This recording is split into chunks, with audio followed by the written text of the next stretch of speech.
اعوذ باللہ من الشیطان الرجیم بسم اللہ الرحمن الرحیم قل هو اللہ احد صدق اللہ العظیم وصدق رسولہ النبی الکریم۔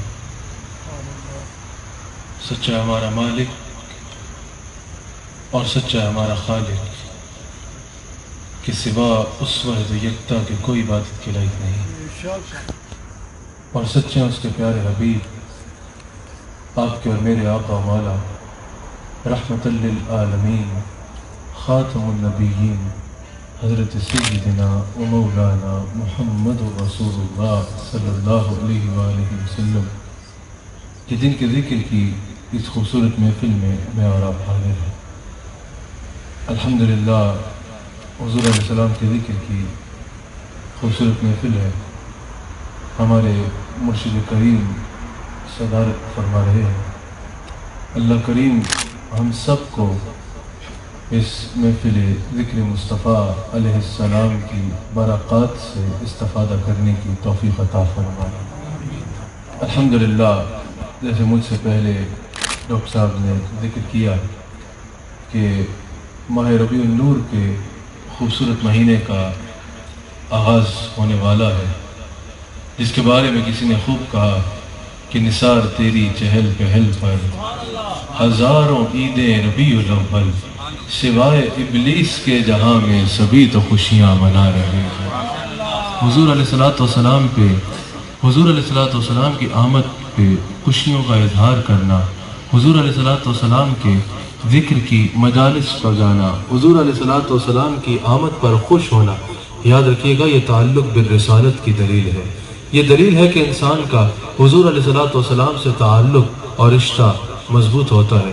جیسے دنیا میں اگر ہم دیکھیں کسی کے گھر کسی کی ولادت ہو، یہ میلاد مصطفیٰ کیا ہے؟ یہ حضور کی ولادت کی خوشی ہے۔ دنیا میں کہا بھئی میلاد جو ہے معاذ اللہ اس کا شرک سے تعلق ہے، میں نے کہا استغفر اللہ، یہ آپ کی بات آپ کا ایمان اور آپ کے علم کا مزاج بتا رہی ہے۔ شرک ہو تو کیسے ہو سکتا ہے؟ میلاد ولادت کو کہتے ہیں، وہ تو فرماتا ہے لم یلد ولم یولد، وہ تو اس شان والا ہے۔ میلاد مصطفیٰ منانا ہی سب سے پہلے شرک کا رد کرتا ہے، بتاتا ہے کہ رسول اللہ اللہ کے بندے ہیں، جہاں اس میں یہ ہے۔ لیکن میرا یہ عنوان نہیں ہے، میں صرف میلاد کی خوشی پہ ایک بات کر کے اپنے عنوان پہ آنا چاہتا ہوں۔ حضور علیہ السلام کا میلاد منانا، ان مجالس میں کیا ہوتا ہے؟ مجالس کا انعقاد ہوتا ہے، اللہ کا ذکر ہوتا ہے، حضور علیہ السلام کی صفت و ثنا بیان کی جاتی ہے جس میں کسی کو اختلاف نہیں ہے، حضور علیہ السلام کا ذکر ہوتا ہے۔ یہ ذکر کر کے جہاں حضور کی سیرت کا درس بیان کیا جاتا ہے، اپنی زندگی بہتر کی جاتی ہے، وہاں دلوں میں حضور کی محبت کو بڑھایا جاتا ہے۔ یاد رکھیے گا حضور کی آمد پہ خوش ہونا یہ رسول اللہ سے تعلق کی دلیل ہے۔ جیسے دنیا میں قاعدہ ہے اگر کسی کے گھر میں ولادت ہوتی ہے، کوئی بچہ پیدا ہوتا ہے، کوئی خوشی آتی ہے تو اس کی خوشی اغیار نہیں مناتے بلکہ وہی مناتے ہیں جس کا اس کے ساتھ تعلق ہوتا ہے۔ کوئی چوتھے گھر سے آ کے اس بچے کی خوشی نہیں منائے گا بلکہ خوشی وہی منائے گا جس کا اس بچے سے تعلق ہوتا ہے۔ اسی طرح یہ حضور کے میلاد کی، حضور کی ولادت کی خوشی ہے، یہ کوئی اور نہیں منائے گا، وہی منائے گا جس کا حضور علیہ السلام سے تعلق ہوگا۔ یہ وہی منائے گا جو تعلق بالرسالت رکھتا ہوگا، جس کا حضور علیہ السلام سے تعلق اور رشتہ مضبوط ہوگا۔ تو میں مبارکباد پیش کرتا ہوں ان سب کو جو حضور علیہ السلام کی آمد پر خوش ہوتے ہیں اور خوشی میں خوشیوں کا اظہار کرتے ہیں۔ اللہ تعالی ہم سب کو دامن مصطفیٰ سے وابستگی نصیب فرمائے۔ میں نے تھوڑی دیر حضور علیہ السلام کے ماہ ولادت کا آغاز ہو رہا ہے، حضور کی شان سے متعلق حضور کے ذکر کے لیے اس محفل کو سجایا گیا، حضور علیہ السلام کی شان کو آپ کے آگے بیان کرنا ہے۔ آغاز میں نے آیت توحید کا انتخاب کیا ہے، میں نے مقام مصطفیٰ بیان کرنا ہے، اور آغاز میں نے آیت توحید کا ڈاکٹر صاحب انتخاب کیا ہے مقام مصطفیٰ علیہ السلام بیان کرنے کے لیے۔ اللہ کریم نے آیت توحید کا آغاز فرمایا، یہ خالص توحید کا بیان ہے۔ اس میں فرمایا قل هو اللہ احد، اے میرے حبیب علیہ السلام آپ فرما دیجئے کہ وہ اللہ ایک ہے۔ اب یہاں سب سے پہلے سوال یہ آتا ہے، سب سے پہلا سوال یہاں یہ آتا ہے کہ یا اللہ واحد و یکتا تو ہے، ہم تک تو نے اپنی توحید کا بیان پہنچانا ہے، ہم تک تو نے اپنی توحید کے بارے میں بتانا ہے، ہم تک تو نے یہ بتانا ہے کہ میں واحد و یکتا ہوں، ذات میں اور صفات میں کوئی اللہ اپنا ثانی نہیں رکھتا، وہ سب ذاتی شانوں کا مالک ہے، ذاتی خزانوں کا مالک اللہ ہے، ذاتی خزانوں کا مالک اللہ ہے، حقیقی قدرت والا اللہ ہے، سب خزانوں کا خالق اللہ ہے، واحد عبادت کے لائق اللہ ہے، جس کے سوا کوئی عبادت کے لائق نہیں وہ اللہ ہے۔ کوئی کام جس کی مرضی کے بغیر متصور نہیں وہ اللہ ہے، حقیقی قدرت والا اللہ ہے۔ یا اللہ تو نے ہم تک اپنی توحید کا پیغام پہنچانا تھا، ہم بندے تیرے ہیں، تو ہمارا رب ہے، تو ہمیں براہ راست مخاطب فرماتا اور کہتا انا اللہ احد، میں اللہ ایک ہوں، ہم سے براہ راست کلام فرماتا یا اللہ ہم نے تجھ پہ ایمان لانا ہے نا، ہمیں تو نے اپنی وحدانیت کے بارے میں ارشاد فرمانا ہے، براہ راست فرماتا انا اللہ احد، کہا نہیں قل هو اللہ احد، اے میرے حبیب علیہ السلام آپ فرما دیجئے وہ اللہ ایک ہے، آپ فرما دیجئے وہ اللہ ایک ہے۔ ہمارا مزاج جھگڑے والا نہیں ہے، ہمارا مزاج بلا وجہ کپنگا لینے والا نہیں ہے، لیکن اپنا عقیدہ بیان کرنا تو ہماری ذمہ داری ہے۔ اللہ کریم نے فرمایا قل هو اللہ احد، اے میرے حبیب علیہ السلام آپ فرما دیجئے وہ اللہ ایک ہے۔ اگر ذہن میں یہ سوال آئے نا کہ یا اللہ تو براہ راست فرما دے، براہ راست ہم سے کلام کر اور فرما انا اللہ احد، تو اس کا جواب بھی اللہ قرآن میں دیتا ہے۔ اللہ فرماتا ہے کسی بندے کی یہ مجال ہی نہیں ہے کہ اللہ اس سے کلام کرے، کہا کسی بندے کی یہ مجال نہیں ہے کہ اللہ اس سے کلام کرے۔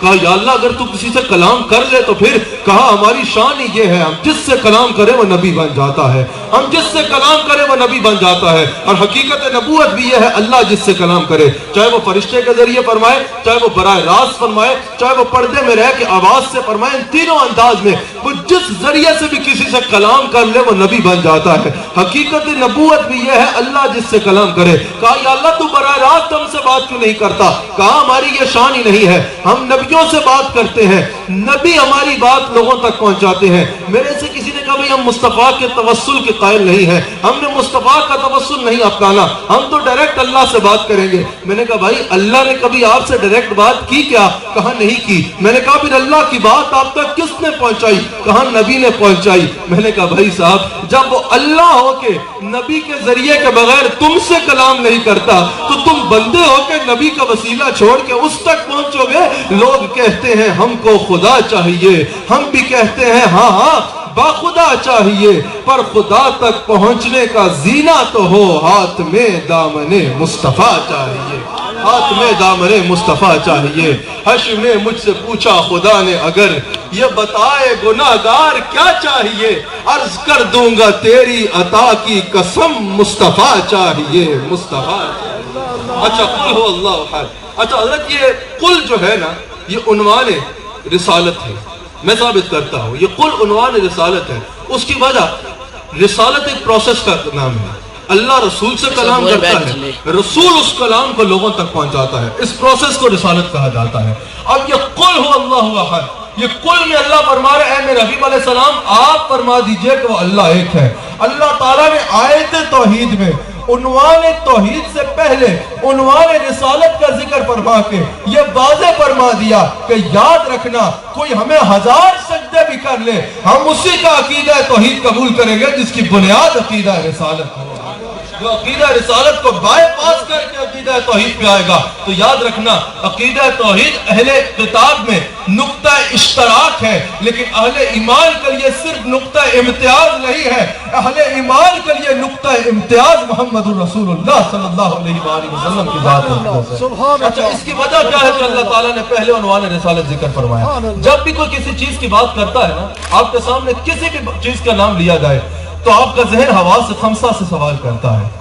اگر ان حواس خمسہ کے ادراک میں بات آئے تو انسان کے ذہن کو سمجھ آتی ہے، اگر حواس خمسہ جواب دے جائے تو انسانی سوچ سے اوپر کی بات ہے۔ مثال کے طور پہ اگر آپ سے کوئی بھی سوال کرتا ہے حواس خمسہ، سب سے پہلے آپ کا ذہن پوچھتا ہے آپ کی آنکھ سے کہ کبھی دیکھا، آنکھ بتاتی ہے کہ دیکھا یا نہیں دیکھا۔ پھر ذہن سوال کرتا ہے آپ کی زبان سے کہ کبھی چکھا، زبان بتاتی ہے کبھی چکھا یا نہیں چکھا۔ پھر ہاتھ سے پوچھتا ہے کبھی چھوا، ہاتھ بتاتے ہیں کہ کبھی چھوا یا نہیں چھوا۔ کانوں سے پوچھتا ہے کہ کبھی سنا، کان بتاتے ہیں کبھی سنا یا نہیں سنا، سنا یا نہیں سنا۔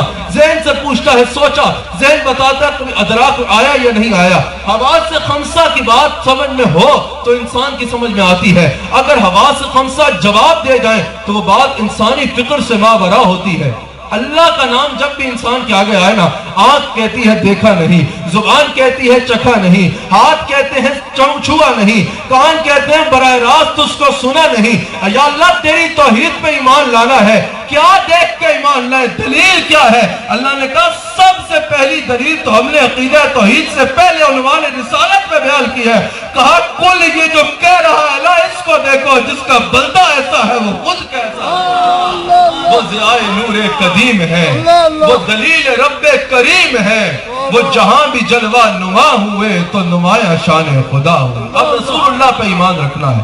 اچھا اللہ نے یہ فیصلہ ہم پہ نہیں چھوڑا کہ رسول اللہ پہ ایمان رکھنا ہے تو کیسا ایمان رکھو. کسی کو جتنا سمجھ آئے وہ اتنا ایمان رکھ لے. کوئی چاہے تو مخبر جتنا ایمان رکھ لے، کوئی چاہے تو قاصد جتنا ایمان رکھ لے، کوئی چاہے تو جتنی سمجھ آئے اتنا ایمان رکھ لے. اللہ نے کہا نہیں، حبیب میرا ہے تو جیسا ایمان رکھنا ہے وہ معیار بھی میں بیان فرماؤں گا. سورہ بقرہ کی آیت نمبر 137 میں اللہ کریم ارشاد فرماتا ہے حضور علیہ السلام کے صحابہ کو مخاطب فرما کے، اے میرے حبیب علیہ السلام کے صحابہ، اگر وہ ایمان لائیں میرے حبیب علیہ السلام پہ اس طرح جس طرح اے صحابہ تم ایمان لائے، تب ان کا شمار ہدایت یافتہ لوگوں میں ہوگا. اللہ نے صحابہ کو قرآن میں ایمان کا معیار بنا دیا، معیار بنا دیا. اگر دیکھنا ہو کوئی صاحب ایمان ہے یا نہیں، دیکھو اس کا عقیدہ صحابہ کے عقیدے کی طرح ہے یا نہیں ہے. اگر صحابہ کے عقیدے کی طرح عقیدہ ہوا تو ہدایت یافتہ لوگوں میں شامل ہوگا. اللہ نے واضح فرما دیا رسول اللہ پہ ایمان رکھنا ہے تو ایسا رکھو جیسے صحابہ نے رکھا، پھر تم ہدایت یافتہ لوگوں میں شامل ہوگے. حضور علیہ السلام نے فرمایا، حضور کی حدیث ہے، ترمذی میں حدیث موجود ہے، بنی اسرائیل میں 72 فرقے ہوئے، میری امت میں 73 ہوں گے لیکن ایک جماعت ملتن واحد. اچھا آج کل یہ ہو گیا کہ بھئی جو بندی کہتے ہیں فلاں حدیث نہیں جائیں گے، بریلوی کہے گا دیوبندی نہیں جائے. یہ بڑا مسئلہ ہو گیا ہے. ہر کوئی ایک دوسرے کا نام لے لے کے کہہ رہا ہے بھئی وہ فرقہ ہے ہم جنت میں جائیں گے، وہ فرقہ ہے ہم جنت میں جائیں گے، وہ فرقہ ہے ہم جنت میں جائیں گے. یہاں فرقہ واریت کی جنگ نہ چھڑو، یہاں ملتن واحدہ کے الفاظ ہیں، ان میں سے ایک ملت جنت میں جائے گی. اور وہ ملت کیا ہوگی؟ اس سے نام سے مقصد نہیں ہوگا، اس کے عقیدے سے مقصد ہوگا. مطلب عقیدہ سے. اب عقیدہ کیا ہے؟ حضور علیہ السلام نے 72 ہوئے بنی اسرائیل میں فرقے، 73 ہوں گے میری امت میں، لیکن ایک ملت، ایک جماعت جنت میں جائے گی. صحابہ نے عرض کی یا رسول اللہ وہ کون سی جماعت ہوگی؟ حضور نے فرمایا جو میرے اور میرے صحابہ کے طریقے سے وہ جماعت جنت میں جائے گی، یعنی جن کا عقیدہ صحابہ کے عقیدے کے مطابق ہوگا، جو صحابہ کے طریق پہ چلیں گے، جو صحابہ کے عقیدے کے مطابق ہوں گے. تو کہانی بہت آسان ہو گئی، بات مشکل رہی ہی نہیں. اللہ نے قرآن میں واضح فرما دیا ہدایت یافتہ وہ ہے جس کا عقیدہ صحابہ کے عقیدے کے مطابق ہے. رسول اللہ نے ترمذی میں حدیث موجود ہے واضح فرما دیا حقیقی جنتی جماعت وہ ہوگی جس کے عقیدے صحابہ کے عقیدے کے مطابق ہیں. اب بہت آسان ہو گیا. اب رسول اللہ کے اوپر کیسا عقیدہ رکھنا ہے دیکھنا ہوگا کہ صحابہ کا عقیدہ کیا تھا. اب صحابہ کا رسول اللہ پہ کیسا عقیدہ تھا؟ کیا صحابہ رسول اللہ کو صرف اتنا مانتے تھے کہ بس بھئی ہماری طرح کے ہیں، بس پیغام دیا، پیغام کے حد تک رہو، جو پیغام سنایا وہ ہم نے سن لیا، اتنا ہی عمل کرنا ہے، اس سے آگے کچھ نہیں؟ نہیں، یہ بخاری میں موجود ہے، بخاری میں موجود ہے. الحمدللہ ہم جو بات کرتے ہیں قرآن و حدیث کے مطابق کرتے ہیں. حضور علیہ السلام مینا میں رونق افروز ہے. اگر یہ کہا جائے نا کہ صرف جو پیغام آیا وہی معتبر ہے، باقی رسول اللہ تو ہماری طرح ہے، خود ان کے پاس کوئی اختیار ہی نہیں.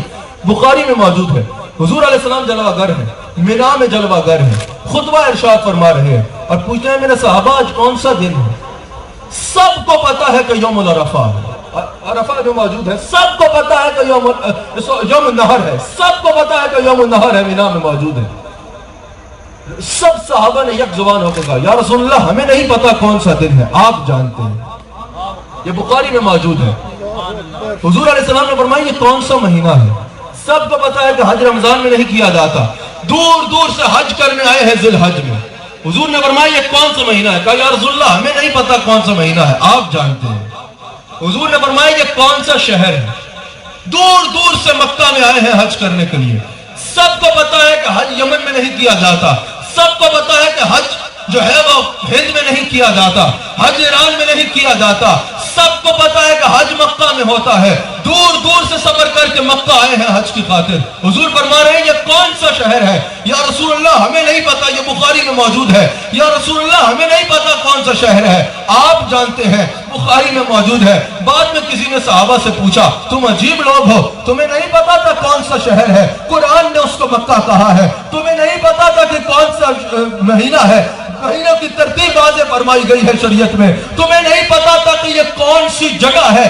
شریعت نے مینا کو اس مقام کو کہا ہے جہاں آپ نے حج کرنا ہے. پھر کہا پتا نہیں ہے تمہیں, اتنی دور دور سے سفر کر کے یہاں آئے ہو. صحابہ نے کہا اللہ کی قسم ہمیں پتا تھا.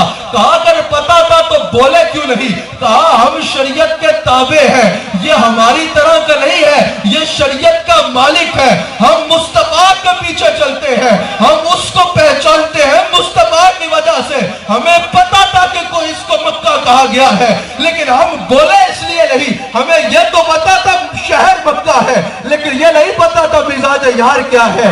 یہ نہیں پتا تھا حضور مکہ سننا چاہتے ہیں یا مدینہ سننا چاہتے ہیں. اگر حضور کہہ دیتے یہ مدینہ ہے, ہزاروں انبیاء یہاں تشریف لائے, لیکن ہم آج کے بعد اس شہر کو مدینہ کہا کرتے. اگر حضور کہہ دیتے یہ حج نہیں یہ رمضان ہے, ہم اس کو رمضان کہنے لگ پڑتے. اگر حضور کہہ دیتے یہ یوم النحر نہیں یہ عید الفطر ہے, ہم اس کو عید الفطر کہہ دیتے.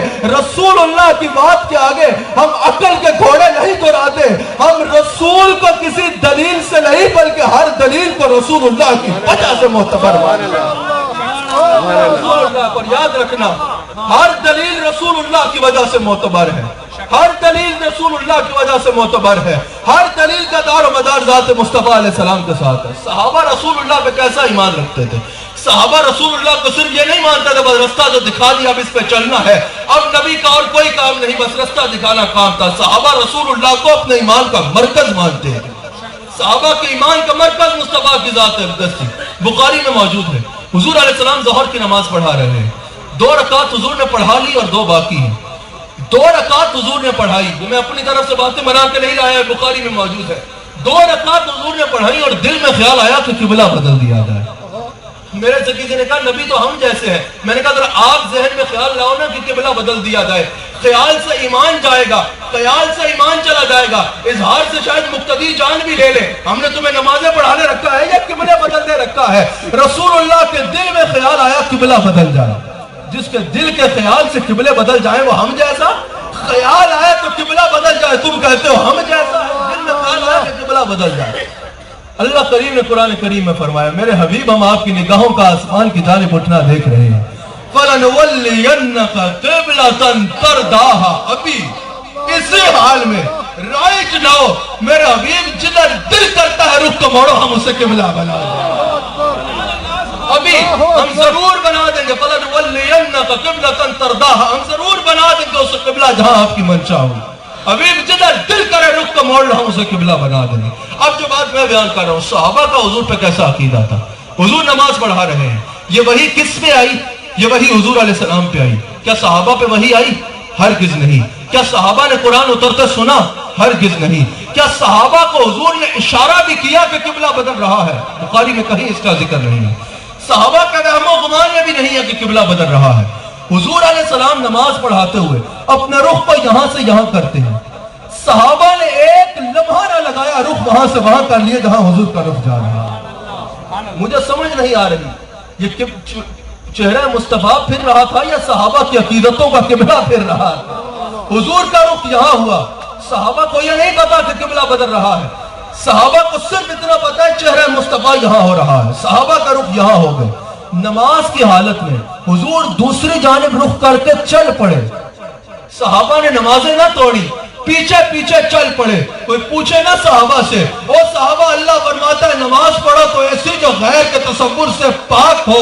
رسول اللہ جا رہے ہیں, شریعت کا قانون ہے اگر امام چلا بھی جائے تو مقتدی انہیں نماز اپنی مکمل کرنی ہے, دوسرا امام آگے آ جائے گا. ہو سکتا ہے رسول اللہ کسی کام سے جا رہے ہو, تم یا نمازیں توڑو یا نماز پوری کرو. نماز نیتی ہے, پتہ نہیں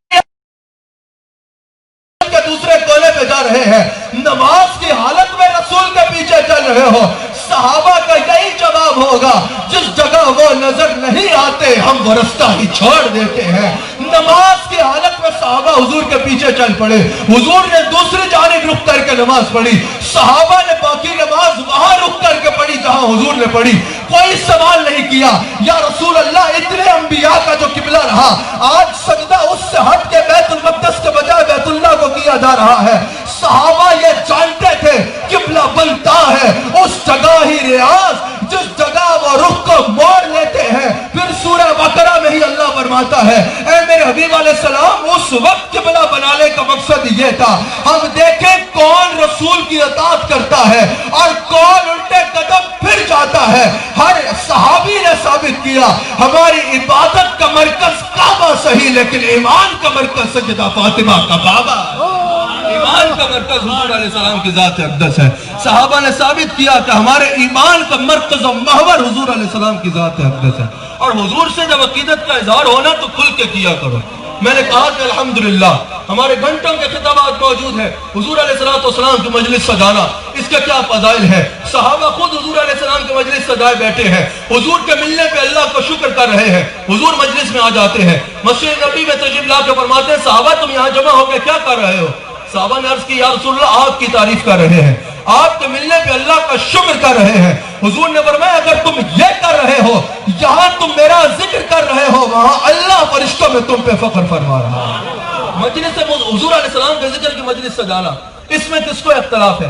اس میں کسی کو اختلاف نہیں، لیکن ایک بات یاد رکھیے گا، میلاد مصطفیٰ میں بڑھ چڑھ کے خوشی منایا کرو۔ اب خوشی منانی ہے نا، گھر میں شادی ہو تو کوئی نہیں ڈھونڈتا کہ لڑی لگانا جائز ہے یا نہیں جائز، گھر میں شادی ہو تو کسی کو تکلیف نہیں ہوتی کہ دیکھ پکانا جائز ہے یا نہیں جائز، گھر میں خوشی ہو تو کسی کو نظر نہیں آتا کہ یہ پیسے جس سے میلاد منا رہے ہو یا شادی کر رہے ہو یہ غریبوں کو دے دو۔ اور بھائی رسول اللہ کے میلاد کی خوشی آئے اسی وقت تمہیں حوالے چاہیے ہوتے ہیں، ہم ہر حوالہ دیں گے الحمدللہ، ہمارے پاس ہر حوالہ موجود ہے۔ لیکن سنو میری بھی ایک بات سن لو، آپ ہم سے سوال کرتے ہو، ہم بھی تو آپ سے سوال کر سکتے ہیں نا، بخاری میں موجود ہے، عروہ بن مسعود کو کفار مکہ نے اپنا امبیسڈر بنا کے حضور کے پاس بھیجا، یہ بھی بخاری میں موجود ہے۔ حضور علیہ السلام کے پاس عروہ بن مسعود آیا، منظر دیکھا واپس جاتا ہے، اسلام اس وقت قبول نہیں کیا، جا کے حضور علیہ السلام کے دشمنوں کو جمع کرتا ہے اور کہتا ہے سن لو تم رسول اللہ کا مقابلہ نہیں کر سکتے۔ انہوں نے کہا کیا بہت بڑی فوج دیکھ آئے ہو؟ کہا نہیں وہ شاید تمہاری زیادہ ہو۔ بہت زیادہ ہتھیار اور جنگی سامان دیکھ آئے ہو؟ کہا نہیں وہ بھی شاید تمہارے پاس زیادہ ہو۔ کہا بہت سارے تیر انداز دیکھ آئے ہو؟ کہا نہیں وہ بھی شاید تمہارے پاس زیادہ ہے۔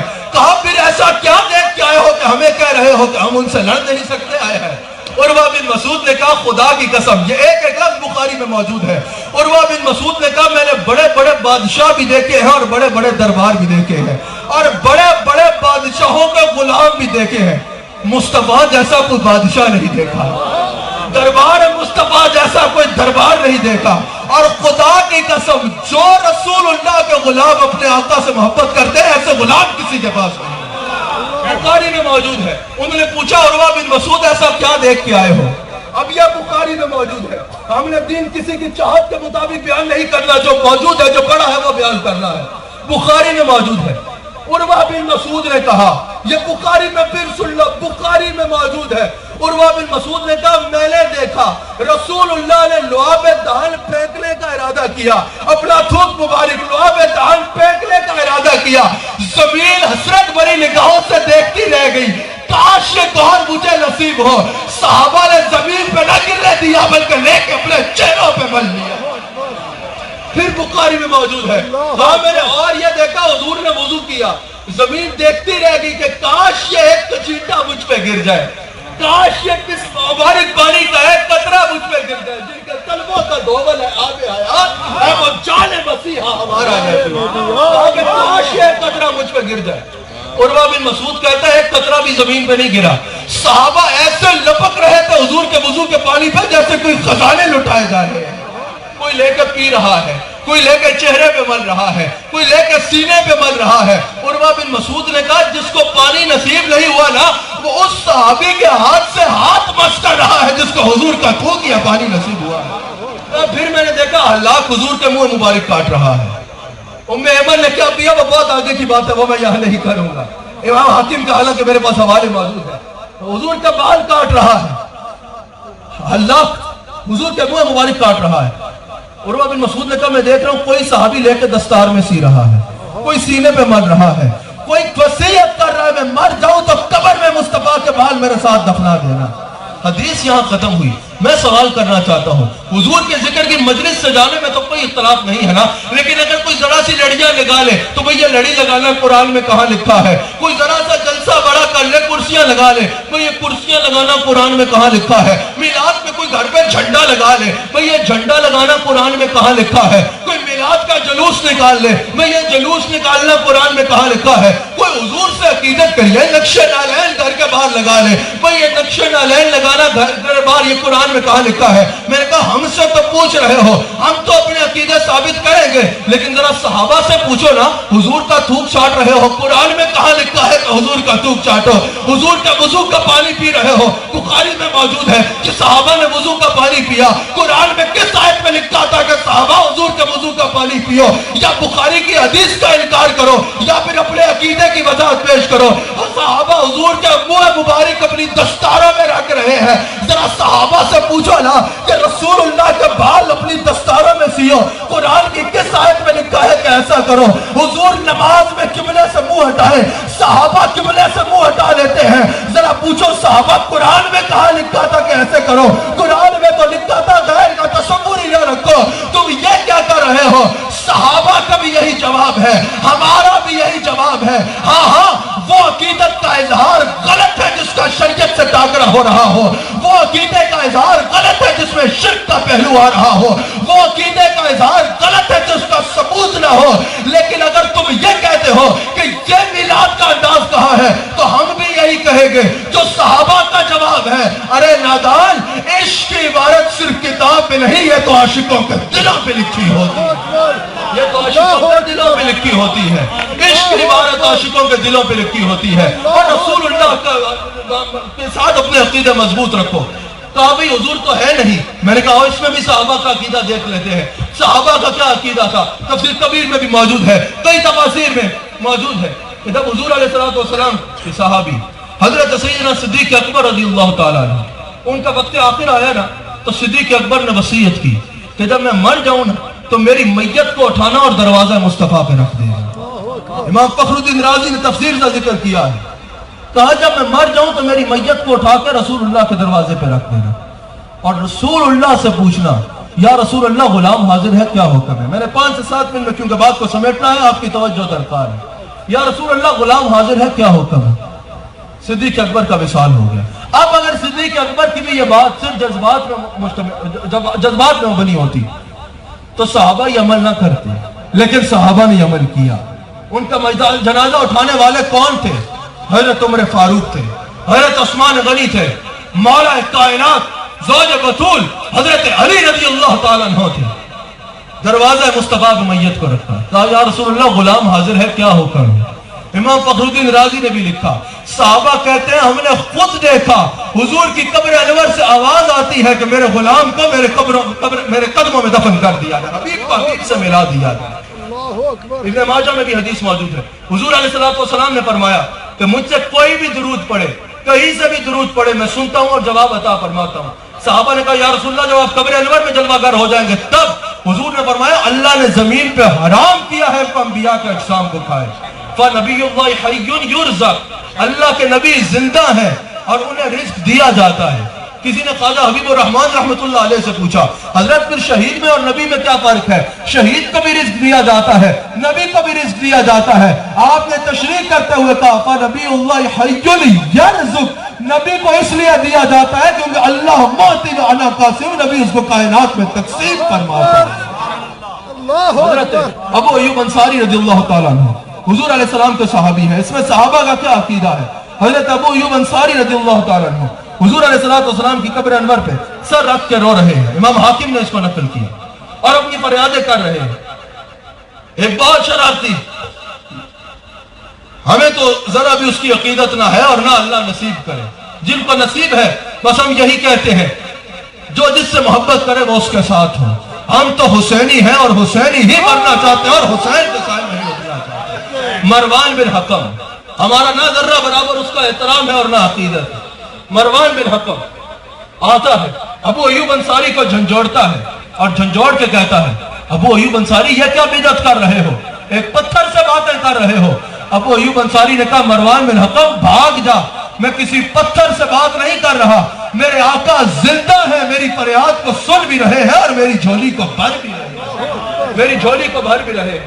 جب لعین یزید نے، امیر یزید نہیں، لعین یزید نے، کیا لعین یزید نے مسجد نبی پہ حملہ کیا. اس کو امام سیوطی نے بھی نقل کیا, کئی جگہ حدیث کتب حدیث میں یہ موجود ہے. امام جلال الدین سیوطی نے بھی نقل کیا.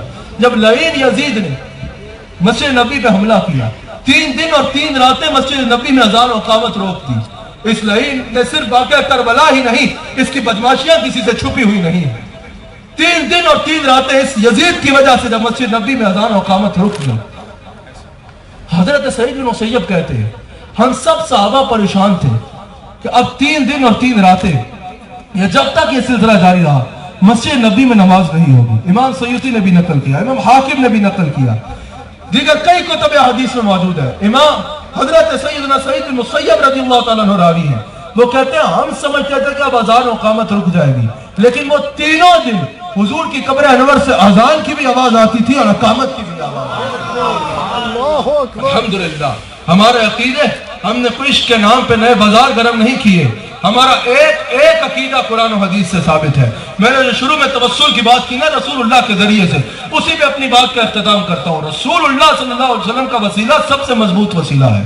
کعبے کے اللہ کی بارگاہ میں کوئی وسیلہ نہیں ہوگا قیامت کے دن. تو میں نے کہا میزان پہ ایک طرف گناہ رکھ کر دوسری طرف آپ کو بٹھایا جائے گا. کہا نہیں ادھر تو نیکیاں رکھی جائیں گی. میں نے کہا اگر نیکیاں رکھی جائیں گی تو فیصلہ کس پہ ہوگا؟ کہا نیکیوں پہ ہوگا. تو میں نے کہا نیکیاں وسیلہ بنے گی یا نہیں بنے گی؟ ہاں نیکیاں تو وسیلہ بنے گی. تو میں نے کہا اعمال کا توسل ہے نا؟ کہا ہاں پتہ چلا کہ اعمال کا توسل ہوگا. میں نے کہا پھر جھگڑا کس بات کا ہے؟ کہا اعمال کا توسل ہوگا, اشخاص کا توسل نہیں ہوگا. یعنی اعمال وسیلہ بن جائیں گے, شخصیات وسیلہ نہیں بنے گی. میں نے کہا چلو اس کا طویل بحث کو چھوڑو, ایک سوال کرتا ہوں. اگر کوئی کھانا اس ترتیب سے کھائے گا کہ رسول اللہ اس طرح کھاتے تھے, یہ عمل وسیلہ نجات بنے گا؟ کہا بنے گا. میں نے کہا اگر کوئی جوتیاں اس ترتیب سے جھاڑے گا کہ رسول اللہ ایسے جھاڑتے تھے, کیا یہ عمل وسیلہ نجات بنے گا؟ کہا ہاں بنے گا. میں نے کہا اگر کوئی ناخن سنت کے مطابق کاٹے, کیا یہ عمل وسیلہ نجات بنے گا؟ کہا بالکل بنے گا. میں نے کہا عجیب بھائی ہو, عجیب آدمی ہو, خود سوچو جس کی ادائیں وسیلہ بن رہی ہے اس کی ذات کا عالم کیا ہوگا, اس کی ذات کا عالم کیا ہوگا. حضور علیہ السلام کو وسیلہ. الحمدللہ وقت ہوتا تو اس ایک عنوان پہ میں گھنٹوں اپنے عقیدے کے الحمدللہ ثبوت پیش کر سکتا ہوں. میں نے صرف حاضری لگانی تھی. اللہ تعالیٰ حضور علیہ السلام کا صدقہ اس محفل کو اپنی بارگاہ میں قبول فرمائے. اللہ تعالیٰ حضور علیہ السلام کا صدقہ ہم سب پہ اپنی رحمتوں کا نزول فرمائے. اللہ تعالیٰ حضور علیہ السلام کا صدقہ ہم سب کو حضور علیہ السلام کے معاملے میں عقیدہ مضبوط رکھنے کی توفیق عطا فرمائے. اللہ تعالیٰ ہم سب کو حضور علیہ السلام کا نمک حلال اور وفادار رکھے. حضور علیہ السلام کا ذکر کرنا یہ اللہ کی رضا حاصل کرنے کا بہترین ذریعہ ہے. حضور علیہ السلام کی شانوں کو میں نے بیان کیا. آپ سب احباب میرے ساتھ کوشش کیجئے کہ مل کے حضور علیہ السلام کا ذکر کریں. آپ کے قدموں میں آنا میرا کام تھا, آپ کے قدموں میں آنا میرا کام تھا, میری بگڑی بنانا آپ کا کام ہے. آپ کے قدموں میں آنا میرا کام تھا, آپ کے قدموں میں آنا میرا کام تھا, میری بگڑی بنانا آپ کا کام ہے. میری آنکھوں کو ہے دید کی آرزو, میری آنکھوں کو ہے دید کی آرزو, رخ سے پردہ ہٹانا آپ کا کام ہے. میری آنکھوں کو ہے دید کی آرزو, رخ سے پردہ ہٹانا آپ کا کام. کیا جان قربان آپ کے نام پیسہ کیا, جان قربان آپ کے نام پیسہ کیا, جان قربان آپ کے نام پر ہو نگاہ کرم اپنے خدام پر, چھوڑ دی ہم نے کشتی آپ کے نام پر اب کنارے لگانا آپ کا کام ہے، چھوڑ دی ہم نے کشتی آپ کے نام پر اب کنارے لگانا آپ کا کام ہے۔ آپ کی چوکھٹ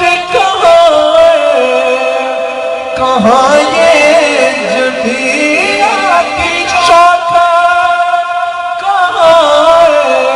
کہاں یہ جبھی آپ کے جود و کرم کی تو حد ہی نہیں، جس کو دنیا میں نہ کوئی اپنا کہے اس کو اپنا بنانا آپ کا کام ہے، آپ کے قدموں میں آنا میرا کام تھا۔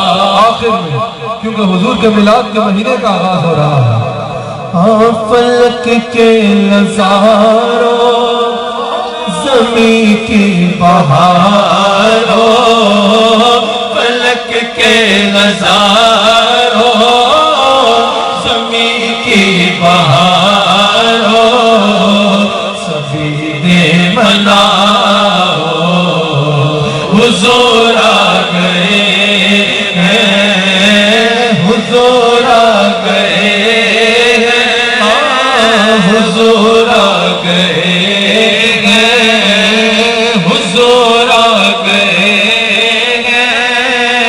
حضور آ گئے ہیں، حضور آ گئے ہیں، حضور آ گئے ہیں، حضور آ گئے۔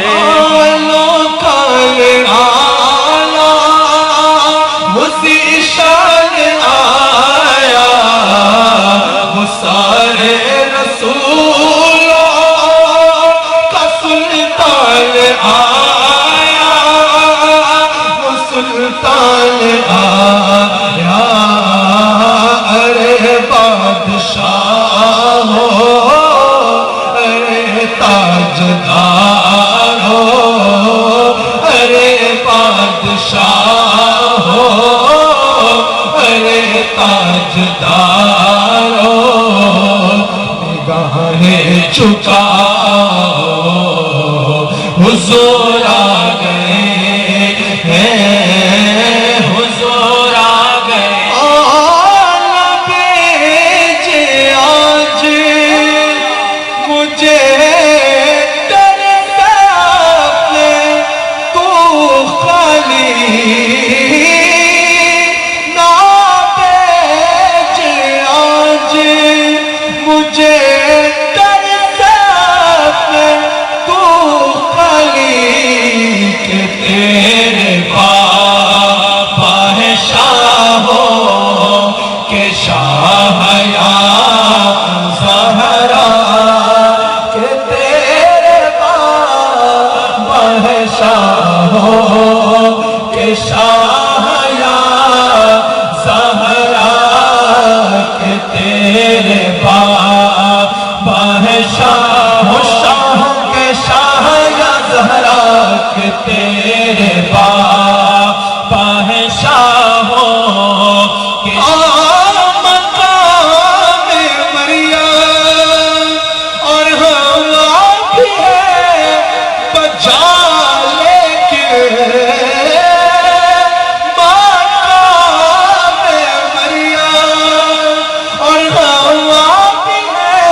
تو تیرا در ہو میری سجدہ گاہ یا زہرا تیرے حسین کا کردار دیکھ کر اب تک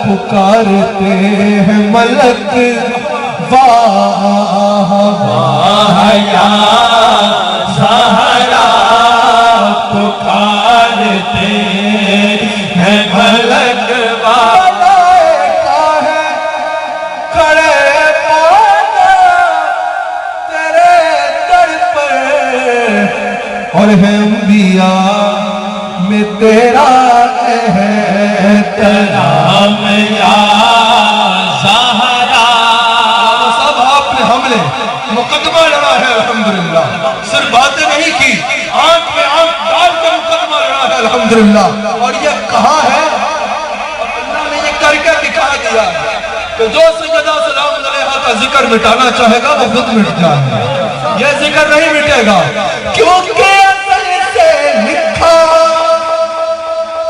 خالق نے اپنے ہاتھوں سے اصل سے لکھا ہے خالق نے اپنے ہاتھوں سے جبین وقت پہ تیرا دام یا زہرا جبین تیرا آخر میں اسی سلام میں سب نے شریک ہونا ہے ہر ایک سانس سے آتی ہے مصطفیٰ کی مہر